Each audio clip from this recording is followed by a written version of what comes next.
காளி என்பது பார்வதியின் மிக சக்தி வாய்ந்த பகைவர்களுக்கு பயம் தரும் உருவமாகும். இந்த கதையின் பின்புலம் புராணங்களின் அடிப்படையில் உள்ளது. ஒருமுறை மகிஷாசுரன் என்ற அசுரன் மிகுந்த தவம் செய்து பிரம்மாவிடம் வரம் பெற்றான். என்னை எந்த தேவனாலும் கொல்ல முடியாது என்று. இந்த வரத்தினால் அவன் மிகவும் வலிமை பெற்றான். தேவலோகத்தையும் பூமியையும் கையகப்படுத்தினான். தேவர்கள் அனைவரும் அவனை எதிர்க்க முடியாமல் பரிதவித்தனர். தங்களால் யாரும் அவனை வெல்ல முடியாததால் தேவர்கள் அனைவரும் இணைந்து ஒரு சக்தியை உருவாக்கினர். அதுவே காளி அம்மன்.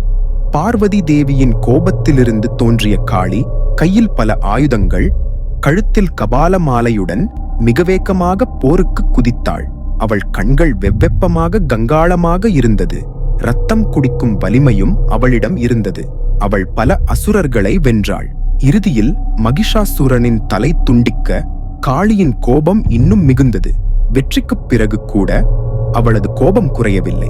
அப்போது சிவபெருமான் அவளது கோபத்தை அடக்க ஒரு பச்சை குழந்தையாக அவளின் பாதத்தில் கிடந்தார்.